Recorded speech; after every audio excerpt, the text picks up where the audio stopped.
Chapter 8. And God remembered Noah, and every living thing, and all the cattle that was with him in the ark, and God made a wind to pass over the earth, and the waters assuaged.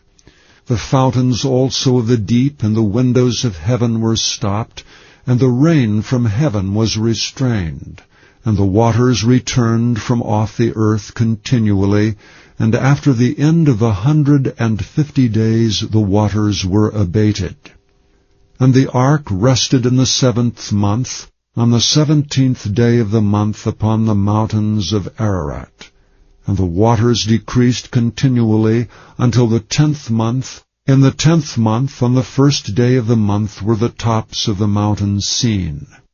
And it came to pass at the end of 40 days that Noah opened the window of the ark which he had made, and he sent forth a raven, which went forth to and fro, until the waters were dried up from off the earth. Also he sent forth a dove from him to see if the waters were abated from off the face of the ground. But the dove found no rest for the sole of her foot, and she returned unto him into the ark, for the waters were on the face of the whole earth. Then he put forth his hand, and took her, and pulled her in unto him into the ark. And he stayed yet other 7 days, and again he sent forth the dove out of the ark. And the dove came in to him in the evening, and lo, in her mouth was an olive leaf plucked off. So Noah knew that the waters were abated from off the earth. And he stayed yet other 7 days, and sent forth the dove, which returned not again unto him any more. And it came to pass in the 601st year, in the 1st month, the 1st day of the month, the waters were dried up from off the earth. And Noah removed the covering of the ark, and looked, and behold, the face of the ground was dry. And in the 2nd month, on the 27th day of the month, was the earth dried.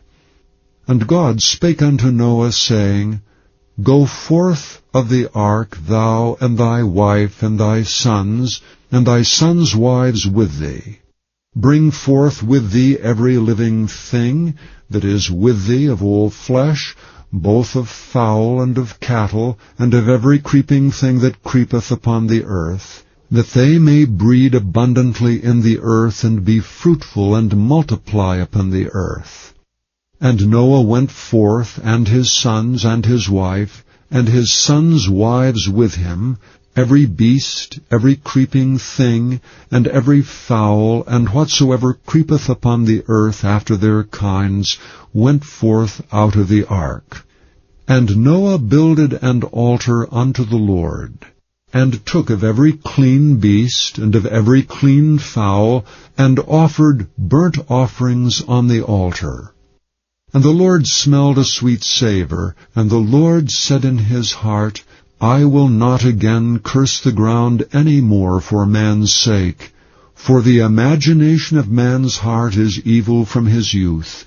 Neither will I again smite any more everything living as I have done. While the earth remaineth, seed time and harvest, and cold and heat, and summer and winter, and day and night shall not cease.